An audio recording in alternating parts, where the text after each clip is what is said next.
Welcome to this edition of Best of the Best, where we interview the world's leaders in healthcare, politics, sports, and business while sharing their secrets to success. Now here's your host, Dr. J. Murray Hockings. Man, I'm so excited to have my next guest on the show, Hall of Fame running back Marshall Faulk. Now, I could take 10 minutes just to read you all the NFL records he has, but I'll give you some highlights. Now, Marshall is the only NFL running back with 70 rushing touchdowns and 30 receiving touchdowns. And he's the only player to have 12,279 rushing yards and 6,875 receiving yards. And check this out, everyone. He retired after the 2006 season. So these records have held up for 14 years. Now, he was the ultimate double threat in the NFL, and man, I loved watching him play. Now, he won the Super Bowl in the 1999 season with the St. Louis Rams, and he was inducted into the NFL Hall of Fame in 2011. He's also a successful business person, has his own foundation to help inner city youth, has a financial literacy project. He's a spokesperson for the Foundation of a Drug-Free World, and he's a spokesperson for my diabetes reversal company called Help Your Diabetes. He's also a phenomenal golfer who kicked my ass the last time we played. And I'm going to enjoy another ass kicking tomorrow, but we won't talk about that right now. But as the saying goes, you only get better when you play against better players. So now he's also a proud father of 6 children, and I'm honored to call him my friend. So Marshall, welcome to the show, man. Pleasure, man. Pleasure. Yeah, it's been a long time since we've seen each other. So first, as we get going, I want to just kind of share with people how we met. It's kind of a weird story, right? Because obviously you were a big, huge celebrity in St. Louis for obvious reasons. And we were opening up a clinic there. Mm-hmm. So my friend Jay, who you know now, was there at a bar, and he met at that bar your old assistant, Katie, and they started talking like, "Oh my gosh, diabetes, Katie, you gotta meet Marshall." So then you came to one of our seminars, you saw what we're doing, and unfortunately your mom had diabetes and she had passed away from it. So then you decided to become our celebrity spokesperson. So it's kind of an interesting story how we kind of met. That was back, I think, end of 2018. I think right around there is when we met. So it's been a different nice world now, right? Yeah, it's crazy, man. So the first thing I want to get into, Marshall, is again, in sports, I'm always been attracted, just like crack, to like watching the best of the best. Like, I really didn't like hockey, but man, I watched Gretzky play. Yeah, right? It's fun. Football back in the 70s, I really wasn't a football fan, but I like watching Tony Dorsett. You know, basketball, who cares about the Chicago Bulls, but I watched Jordan. So I was always attracted to watching people who they're in professional sports. Obviously, they're the best to get there, but then there's those people that can separate, you know, and you were one of those people. So I love watching you play. So I could care less about the Colts or the Rams, but I love watching you play because you're able to, it's just exciting to watch you. Like in golf, it's Tiger Woods. Now you got Bryson DeChambeau, who's just, you can't stop watching this guy, right? With him. You know, so what is it about those people? I've always been fascinated by that where, again, you get to that level of professional sports, but then somehow you, Gretzky, Jordan, you just separate. So what is it? What is it that really lets that happen in those people that excel like that? Yeah, it's mindset. Okay. And all of us, just when you think about it, at one point in time, when Gretzky or when Jordan, it was like they were just guys. It was like, hey, they got drafted, they're playing. Who's going to be the special person? Yeah. You have no idea. And whomever can take their talents to the next level is going to be that person. And what requires you to take your talent to that person is mindset. Is having the ability to go beyond challenging yourself against others. You start challenging yourself against yourself. Okay. And then you're able to elevate yourself. Mental toughness is, people don't really think about it. And actually, we breed our kids to not be mentally tough because we give them everything. We figure it out. We coddle them. Yeah. And for us, I mean, that's taking care of them. Mm-hmm. But I think about, if you ask Gretzky, you ask Jordan, and I know if you ask me, my parents worked all the time. We had to figure it out. Yeah. It's like you had to figure it out. We didn't have everything. You had to make do with what you had. And when you have the lifestyle where you're figuring things out and everything's not given to you, you learn the processes of going through life, failing, getting back up, failing, getting back up, understanding that you're only a failure if you stay down. If you get back up, you've won. Yeah. It's amazing. Now, again, getting in the whole kids thing about how it seems like these days now we want to give our kids everything, right? Because, again, I had my first job, I was 8 years old as a paper boy, third grade, and I've been working ever since. that's just how I was raised. Yeah. My dad instilled that in me. And now all of a sudden we seem to have this generation where we struggle like that to become successful. And now somehow we think we can give our kids everything and they're going to somehow jump what we went through to become successful. Like Gimmickson. I remember, who was it, George Lucas was being interviewed by Oprah probably 7-8 years ago. Whenever he sold his company to Disney, he sold it for like $4 billion. And so Oprah was asking him, so what do your kids think about, you're going to be giving them money, blah, blah, blah. And he said, no. My kids know that their dad is rich. They're not rich. I'll never forget that. I mean, that was so powerful because, like, I know our daughter, like, she's doing well, but she knows that mom and dad can travel and do all these things, but she can't. So we've instilled that work ethic with her as well. So now, one of the things in NFL, you were always known for your massive preparation. Yeah. Like, you outworked everybody there early, stayed late. I mean, you had that kind of a quarterback mindset of learning where everybody was on the field. That preparation was so crazy. So tell us a little bit about that and how did that kind of affect how you sort of separated yourself at that time? Well, it's just another added part to it. Yeah. I just felt like hold on, wait, you want me to know my job, and if I need these 5 guys in front of me to do their job for me to be successful, then I should learn what they do too. Yeah. And then, okay, if the receiver's going to catch the ball, I want to catch the ball. I should learn what they do too. Mm-hmm. And then if the quarterback going to read the defense and he's going to know what's going to happen before the play, well, I should do that too. Yeah. And it's always doing more than I should do. And that's it. It's like the more you can do, the longer you're going to stay around. Yeah. Because at some point in time, what people don't understand is that, your athleticism, when you get in the league, your athleticism is a 10. And the information and knowledge that you have is a 1. Mm-hmm. And they're going to intersect. Yeah. The key is if I can get them to intersect at 8, it's better than getting them to intersect at 4. Right. If I get them to intersect at 8, I'm going to play a lot longer. Yeah. And then if I get my intelligence to 10 and they intersected at 8, now 7, 5, 4, I'm stealing years. Yeah. And people don't understand information is the key. When you understand everything that's going on, it frees you up. It freed me up to play. Yeah. When I lined up, I'm going to tell you, maybe in 13 years of playing, I'm going to say maybe 10 games, they did something that I didn't think that they were going to do. It was like, oh, man, that was all right. That they got me with that one. Yeah. It's always either, okay, he won on that play or somebody missed a block or something happens physically, but mentally, rarely did I get fooled about them doing something that I didn't anticipate. So when I got on the field, it was all about just play, just have fun. Hey, I not only do I know what we're doing, I know what you have to do. Yeah. Well, it's amazing. I remember seeing an interview you did where you talked about that, kind of your athleticism and your intelligence of the game and how they eventually kind of intersect and how you kind of like sort of gave the analogy of Tom Brady right now, right? Yeah. Where he's got off the charts intelligence with the game, but now Father Time is catching up with him. Mm-hmm. So he's doing things that fighting it off. 15 years ago, he wasn't doing some of the stuff to try and slow down that decline in his health. But now he's doing all these crazy things, right? Yeah, you diet, different types of workouts. Hey, these muscles aren't firing. I got to get them firing. This was stuff 15 years ago. He wasn't thinking about it. Yeah. He was at home playing with his beautiful supermodel wife, just having a good time, traveling. Now, what is he doing? Mm-hmm. He's making sure his off season isn't an off season. Yeah. It's interesting. Like, imagine someone who has Brady's intelligence was 24 years old as a quarterback, right? I mean, can you imagine? Holy crap. So I love that analogy where you gave that. So one thing I want to, before I forget, is I watched this before we actually did the interview because I remember the story, is when it was literally when you were in college, you were a freshman, right? Mm-hmm. And playing college with San Diego State, you were playing, right? And so it was the second start you had as a freshman, and you weren't even the starting quarterback, right? The quarterback got hurt, you got your chance. And I want to make sure I get this right. So you went in there as a freshman, and you ran for 386 yards and 7 touchdowns. True story. So tell me how were you able to go in there and do that as not even the starting running back? You were just kind of the backup. You were still able to go in there. So talk about that.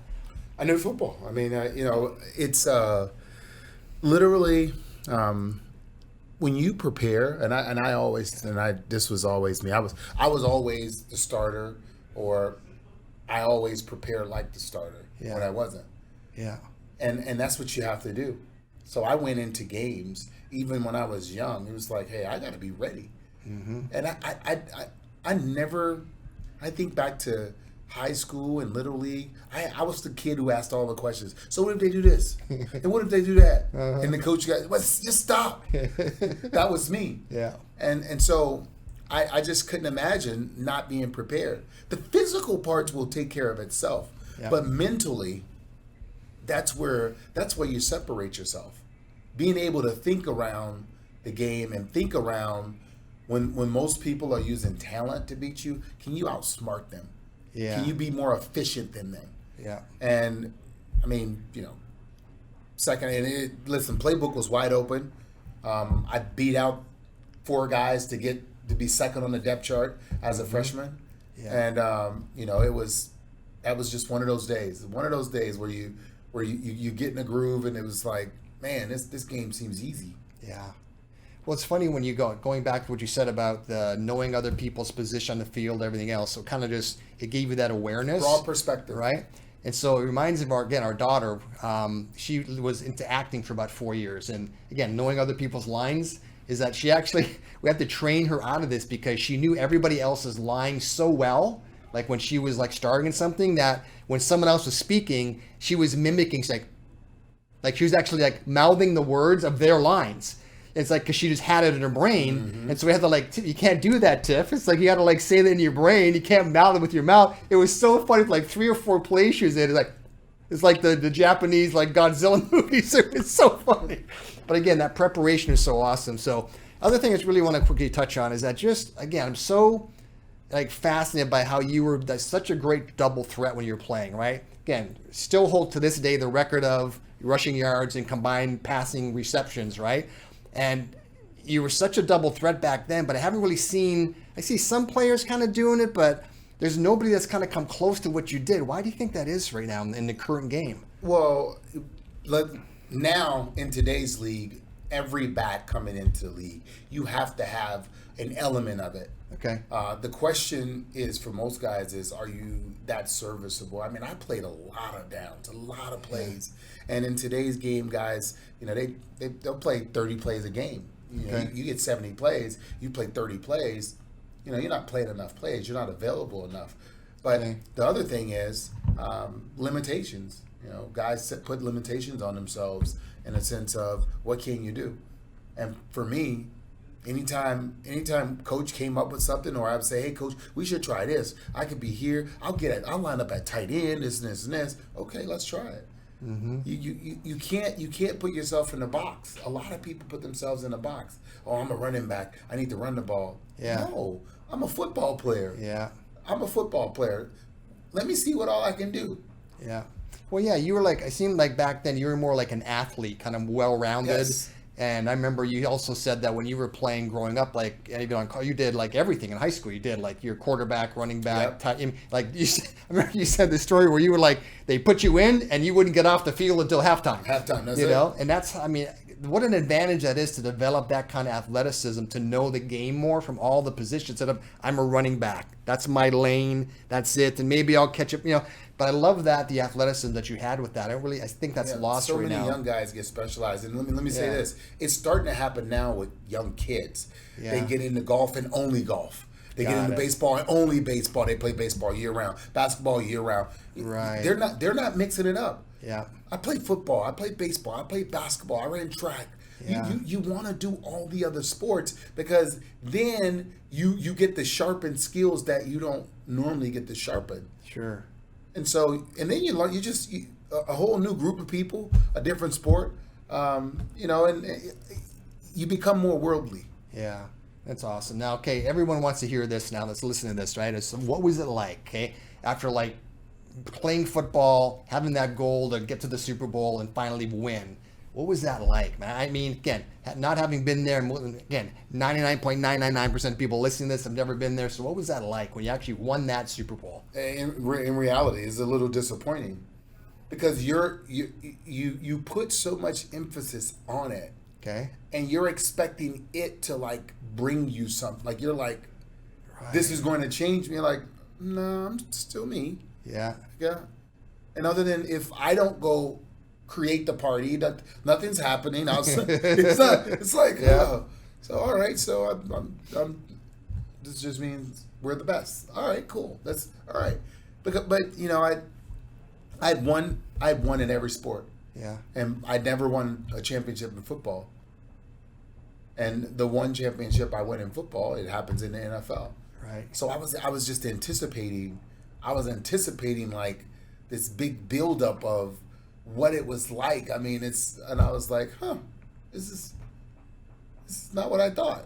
Interesting. It heard that just from other wasn't. people. It wasn't what I thought. It was just you were, because, and here's the thing, people get away from it and they put so much on it, and it's just a game. Yeah. That's all.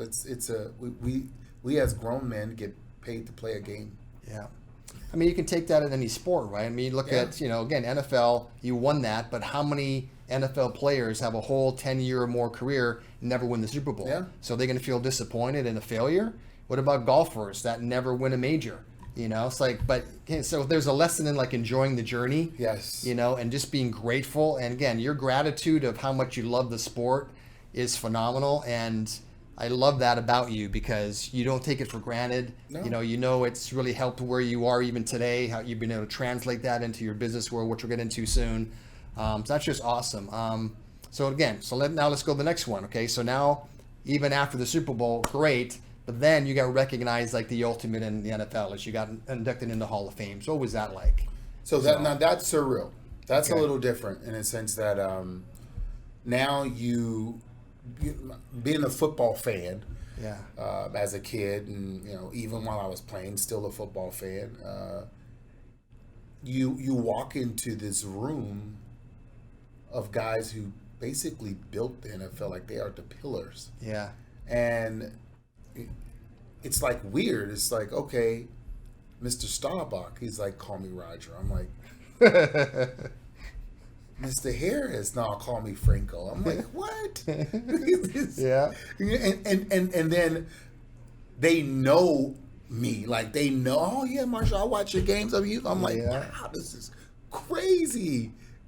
How trippy is that gonna It's just crazy. Yeah. Joe Montana, oh yeah, man, when you came, you Rams played the Niners, and oh, you killed them, man. I was at a couple of those games. I'm like, it's Joe Montana. That's wild. Now, you've been in there now 10 years, Yeah. right? So now are you starting to see people coming in that are now looking up to you like you looked up to those other guys? Is that what? kind of weird? I don't. Or not yet? They probably do, but and understand this. I never do this to them. Yeah. So they might have these feelings Yeah. when they see me and think the same thing. But I'm not thinking. I'm not like, oh my Earl Campbell, man, this is. I'm not like, hey Earl, oh my God. Yeah. I'm No, cool. I'm calm. Yeah. I'm keeping my I'm cool, calm, and collective. I'm keeping my wits about myself. I'm not really just fanboying it out. Yeah.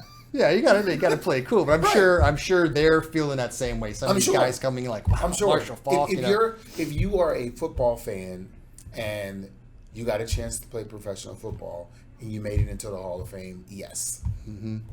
Now again, I jokingly said that you kicked my ass in golf, which was not a joke. My excuse was I'm going to say that I had some little issue with my arm. Yeah, but yeah, bottom line was you kicked my ass. But it's interesting. When we talked about that is how you were able to transfer that dedication, almost obsession of NFL. And now, at least when we played, it seemed like you transferred that to golf and you're dedicated.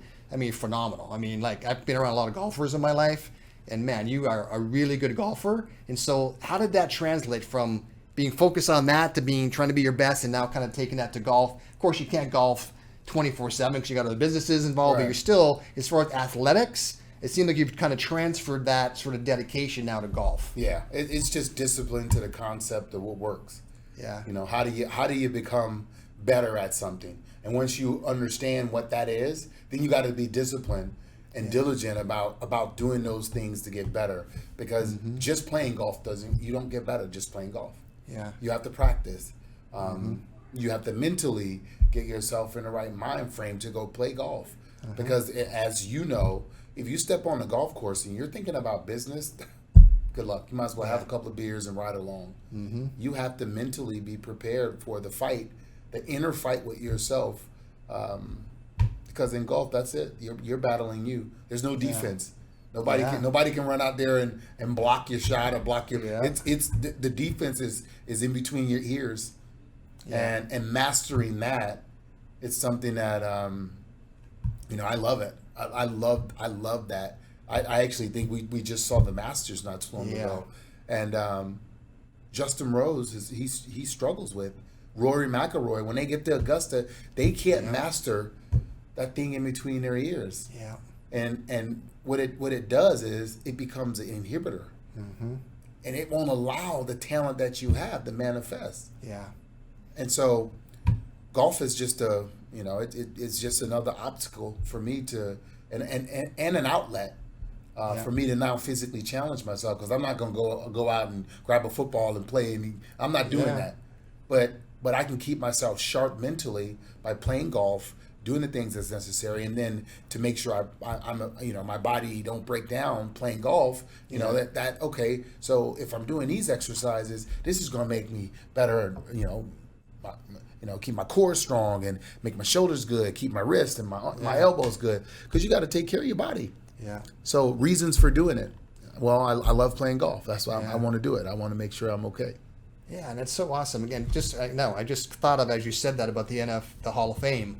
Now the guys, we just have the Masters, right? So now the guys that go into that green jacket, the dinner, right? And now it's got all these guys, Palmer when he was alive, Nicklaus, all these guys, and these young guys now just won. They get to have dinner with Jack Nicklaus and Gary Player and all these guys. Like, oh my gosh, they're all hanging out together. So that camaraderie is cool to have. That's a unique club as well. It is. And golf is such a great sport. I've been playing since I was 9. And when I was in senior in high school, got down to 3 handicaps. I got some golf. That was good enough to get a couple of golf scholarship offers. I knew I wanted to be a doctor. I knew it was way too much time going to college, having to play and practice. I wouldn't be able to study enough. And it's a good move because I knew I was good enough to make it to that level. Yeah. You look at these guys now that, they're winning all these junior tournaments at 12, 13. They're programming their brain to win. So when they finally get to the PGA, like all they've done is win up until then. Like that rookie or that kid that just his first Masters, like only lost by 1 shot. Yeah. I mean, oh my gosh. What a great example of he just was winning. And now he got there and he's like, yeah, well, I expected, I got here. That's because golf is, it's you against you. And if you're confident about what you're doing and you've put the work in, no, there's no defense. Like nobody's gonna walk up and steal your ball or bury it in a bunker. If the ball goes out of bounds, you did it. Yeah. And ball goes in the water, you did it. Right. And his attitude, or he's interviewing, he says, well, yeah. He says, I got here, so I'm obviously good enough to be here. So yeah, I'm not surprised. So I expect to do well. I mean, that was almost like the attitude Tiger had, where he's like, yeah, I expect to win every tournament I enter. People thought he was cocky, but it's like, well, that's why we're playing. Yeah. I don't come here expecting to lose. Yeah, that was interesting. But you have to remember, people whom are not confident, that appears to be cocky to them. Right. If you're not confident, how he's talking, it's like, what? Yeah. Because you're supposed to get there and get caught up in the azaleas and the history and forget to play. Yeah. No. He's like, no. This is Augusta, cool. All right. I can win. That was awesome, right? And that's it's like playing, football. Like you get to the league. Oh my God! Look at these. This is the NFL. Yeah. Some guys are happy to get there. Yeah. And they don't perform. Mm-hmm. Yeah, they make it just like a job instead of like, okay, how do I excel? How do I keep improving? It's great. Or their goal was to get there. Okay. And that's it. That's it. So then they're one and done, or a couple years they're out. And okay, I made it. Yeah. So, I made it. Oh yeah, cool. Yeah, now that's interesting. Yeah, it's interesting how, how you got to keep elevating those goals, because you reach it. Now what? Yeah. Okay, like you said, you won the Super Bowl. Okay, now what? Do I retire, or can I still improve? Like, what's next after that? So yeah, it's an interesting lesson. Okay, let's shift gears from the football now, because again, I just had to talk about that because you're such an icon in that. So now let's get into some other stuff like currently. So tell us about your Marshall Faulk Foundation, what the purpose of that is, and like how you're helping all these kids now. Yeah, it's the purpose basically is because I understood, and it's a way for me to give back in a sense, all the things that was done for me to become who I became. Yeah. You really don't pay attention to the high school teachers, counselors, coaches, and all the things that they do to help kids get to where they're at, especially when you come from an impoverished community like I did. And I remember going to college, 2 duffel bags, a couple of $100. I'm like, this is it. I couldn't go home. Right. And so a lot of stuff was done for me to have that opportunity. So what we do at the Marshall Faulk Foundation is we provide those opportunities to kids outside of sports, give them the opportunity to experience what college is like, what going to a trade school is like, what going to a junior college is like, whatever they desire, letting them see that there's more to life than what's in your community if you live in a bad community. Right. Sometimes, the role model, it's like, oh, be an athlete. No, the role model is be something. Just be something. Develop a skill. Get in the working world and create your own in life. And that's what we try to tell them. We try to encourage them. You don't have to be a superstar athlete just to live a good life. You can live a good life, but you have to make the decision and do the work. Yeah. When you think about in life, people don't understand. It's like, sometimes people want to be a doctor and then they find out how long you got to go to school to be a doctor. I don't want to do that. Yeah. They want to be a football player and I don't want to do that. Yeah. You make the decision on what you want to be. You put the work in. Yeah. And to that person, the reward is what comes after you put the work in, but the work has to be done regardless of what it is. Yeah. And to the person who inspires to be nothing and they do no work, then the work is done. Yeah. Nothing from nothing always leaves nothing. Well, it's just so great when you do stuff like that, when you take your notoriety, you start a foundation to help these kids, because again, so many of these kids, they need that mentor, that role model. Encourage them, have them kind of maybe think outside the box, and just, there's so much of that lacking right now, just because I think there's such a broken family unit. A lot of times these kids don't even have dads. So where's the role model? Where's the father, the man figure in their life?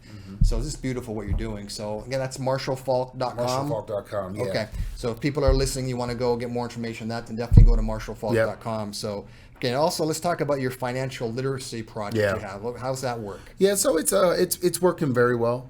Yeah. And this came from me understanding what I had a lack of understanding about.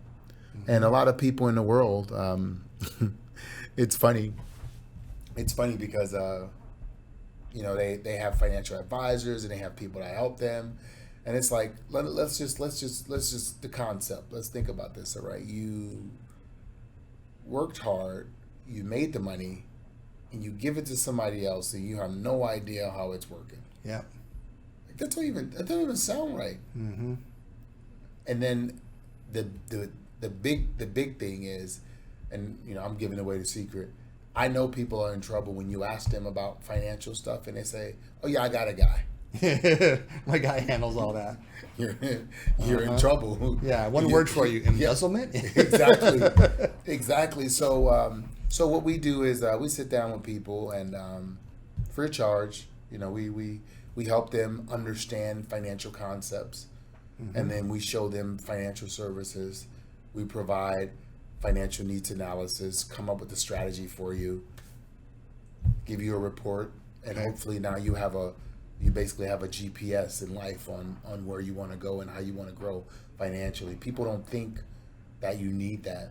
Like, if you create a business plan for your business, you actually need a plan for your life. Yeah. Like, when do you want to retire? How much money you want to live off when you retire? What kind of house you want to have? All that just don't happen. Yeah. And no company is really planning your life for you. A 401k doesn't plan your life for you. That's not what that is. So getting people to understand that you have to take responsibility for your life, definitely in your latter years. Yeah. And don't be the parent that's the burden on the kids. Like, oh, my kids will take care of me. No, that's not how this works. They shouldn't have to. Yeah. right? But that's not how it works.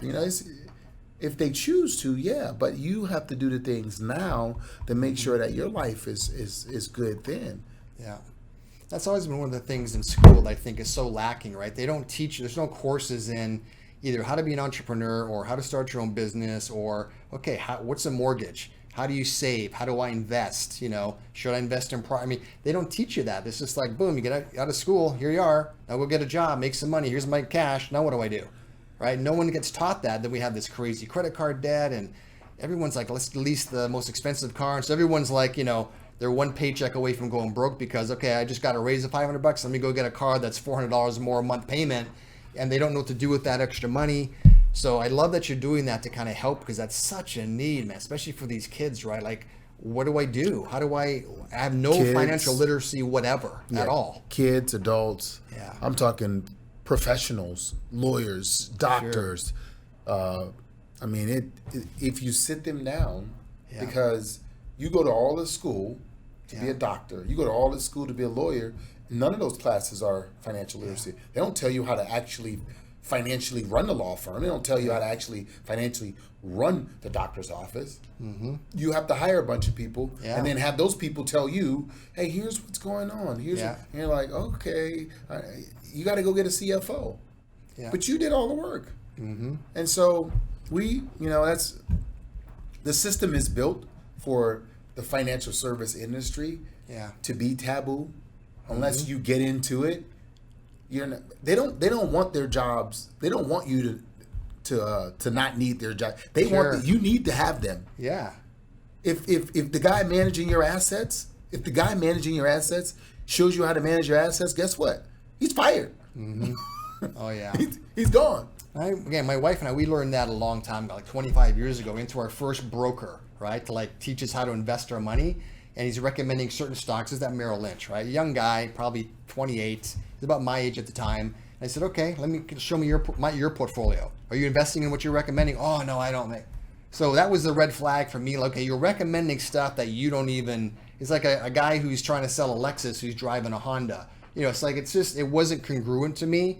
And so that was my first lesson. We need to learn this on our own.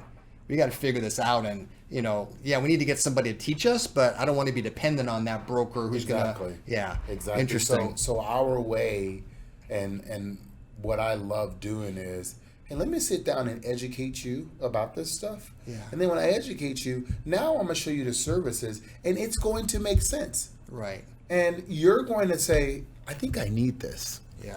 I think I need that. Once you understand what it is, you're going to make the decision on what you need. Yeah. Now you're helping NFL players too, right? We help everybody. And then professional sports, we've seen it's like almost like a cliche where these guys sign like a $30 million contract. They end up playing 4 or 5 years, make $30-40 million, and 5 years later they're broke. Like, how is that even possible, right? But cost of living. Yeah, no one's teaching them how to invest that, right? What are you doing with that? Oh, they're not teaching them how to invest. They're investing it in high risk things, and they're not putting them into things. When you go high risk, then you also have to have something that's downside protected. Sure. You have to mirror the market. Yeah. And you got to play both sides. You can't play one side. And then on top of that, what guys really don't understand is the way you live when you play. You can't live like that when you retire. Yeah. So at some point in time, I know for me, my first maybe 2 years, I was like, I lived it up. And then after that, I started living how I wanted to live when I was going to retire. Now, every once in a while, I'd splurge and get something nice or do something or take a trip. But for the most part, I've been living on this budget that I've been living on for a long time. Yeah. And it works. It works for me. I'm not lacking anything. I'm not missing anything. I'm good. I live a really good life. Yeah. And I don't need to spend $1 million a year to live it. Yeah. That's what's amazing, right? When you're debt free and you kind of got whatever you want, that's it. It's hard to spend $1 million a year unless you're snorting it up your nose like a lot of people do, right? So it's amazing. Now let's shift gears now to the other one. Tell us about your foundation for a drug-free world. Yeah, so this is this one here is very, very special and like, we target kids with this, and there's just so much cavalier drug use now. It's like guys making songs about taking drugs and how good it is, and marijuana being legal in so many states. Yeah. you know, I'm not gonna say I'm from the old school, but I understand that although nobody's never OD'd on marijuana, it is the gateway drug. Like it's your introduction to all the other drugs, and now the designer drugs that's killing people. That fentanyl is too much fentanyl and this and that. It's crazy right now. And so what we do is we provide free education for schools, community centers, recreational centers, and the education is free. Drugfreeworld.org. You can go there. You can download all the information, or if you need the educator kit, we'll send it to you, just so you can start. We every drug that there is. We have information about that drug, how it affects your body, what you go through, what the downside is, just so kids can know. Yeah. You know, because they don't, and not just the kids. Just think about it.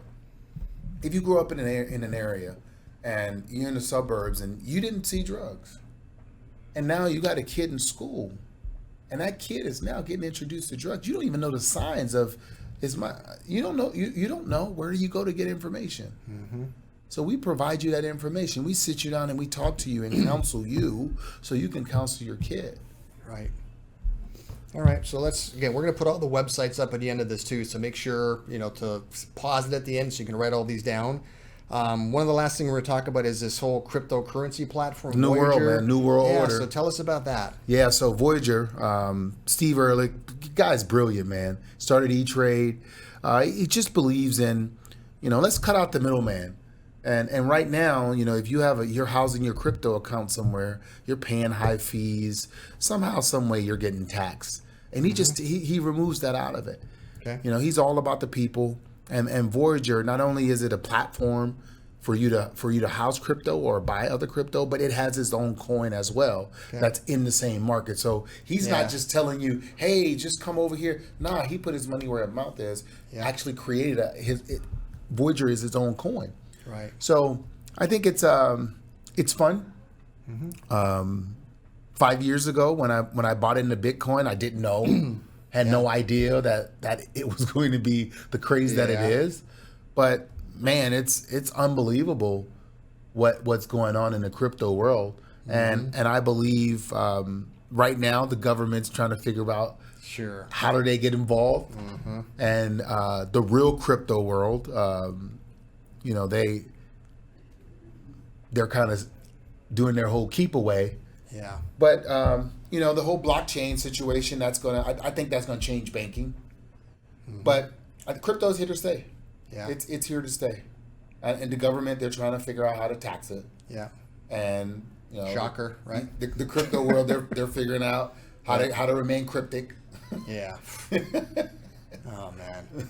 Okay, well, last thing before we wrap it up here is, again, this is going to be a little self-serving, but the other company I have is Help Your Diabetes. Oh, yeah. You're the spokesperson for that. So just kind of tell people why you're watching, really from your heart, like why you decided to become a part of that, and with our mission of helping people reverse this disease. Yeah, it falls in line with a lot of things that I do. As we talked I was like, if there's synergy here, we can work together. Yeah. It's not about the money or anything like that. It's about what are your values and what are you trying to do? And when I sat down and you guys told me what you wanted to do and what you do and how the programs operate and the things you wanted to create and the things that you were going to create and the things that you have created, it was something I can get on board with. Now, I do a lot of different things in the philanthropy space, but all in all, whenever people are operating in the space, it's because it's affected them. Yeah. And me losing my mom because of a blood clot in her leg, she had diabetes. That it triggered something. Yeah. And I just I happened to meet you at the right time. Yeah. But the program, as you know, I'm always introduced to me. I'm calling, hey, this guy, hey, this. Yeah. Because I believe that when you offer people an opportunity to change their lives without medicine needing to be introduced, you're really empowering them to do something for themselves. Yeah. To just be, whether it's a drug, or a prescribed drug, to be depending on a drug, that's a miserable life.